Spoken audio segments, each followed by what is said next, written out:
Okay, dokie. Guys, listen. You know, I always tell you to be careful when it comes to the transfer market because 99% of the so-called links are not going to happen. If you don't believe me, you have just to double check the last transfer window, how many people we were linked with and how many of them we signed. And almost everybody that we signed, we were not even in pole position at the beginning, you know? Like, we didn't even know if we were going to sign them. But we ended up by signing them. So that's why I don't get too excited anymore about names. I just wait. Just wait until the last minute. If you sign, you sign. You don't sign, it's okay. There are so many players out there that Chelsea can sign. So, Real Madrid are now leading the race to sign Endrick, according to Fabrizio Romano. Okay? They are pushing, as reported in the last few days. Official negotiations are ongoing with Palmeiras on 60 million fee, including add-ons. PSG and Chelsea remain in the race. No concrete talks with Barcelona, but Real are ahead.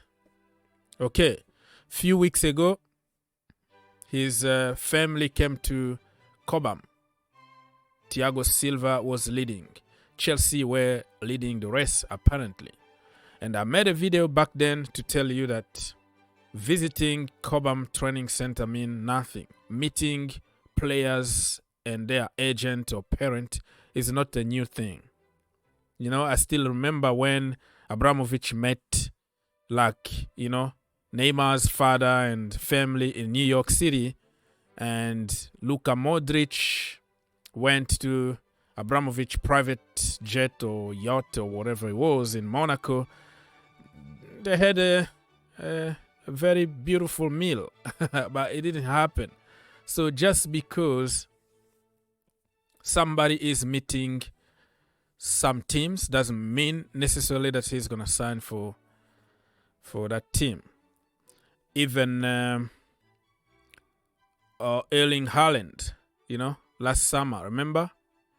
Mino Raiola was all over Europe. He went to Madrid, he went to Barcelona, went to PSG, Juventus to try to create some bidding war for the client. So agent can use tactics like this to try and get the best deal for their client. So listen, man, let me just read some of your comment here.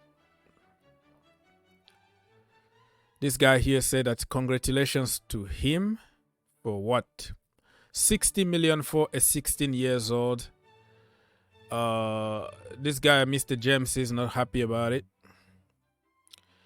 And he said that I know the kid has tons of potential, and by the end of his career, it will probably be worth it. But now, for a 16 years old, it's too much. That is your opinion.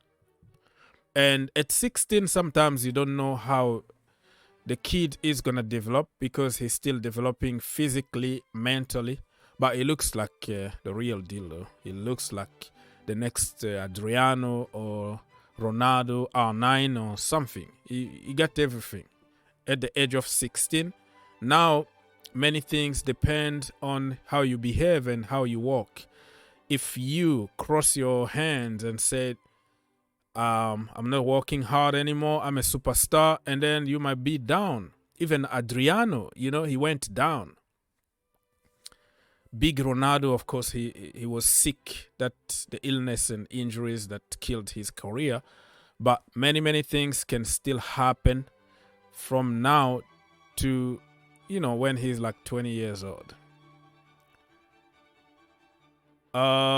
Somebody said that Real Madrid should change their name to Real Brazil. Yeah, that, you know, when every video that I make, I always remind people that if you coming from South America, your dream, first of all, is to play for Real Madrid or Barcelona or Spanish teams because of the language, because of the culture, because of the weather. Everything counts. It's just like introduction to Europe. They like to be there. Spain, Portugal for, second category of players so they can develop there. But if you are top from South America, your dream is to go to Real Madrid or Barcelona. You know what I mean? And if you don't get offers from those teams, and then you can settle with less than that. You know what I mean? So what other people are saying?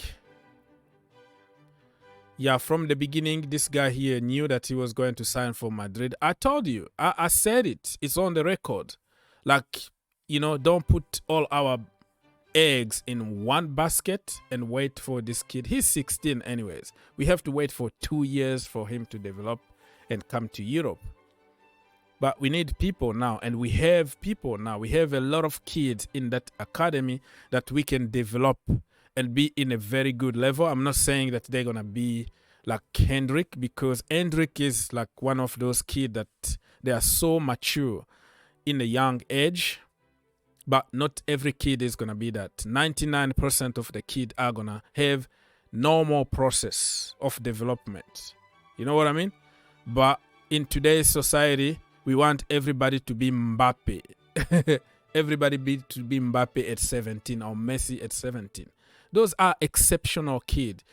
You remember one of those kids that you were in one class and they jumped them? They jumped them like 2 classes above you because he's just so smart and killing it. So there are few in this world who are that way, very premature in what they do, and even if they're still kids.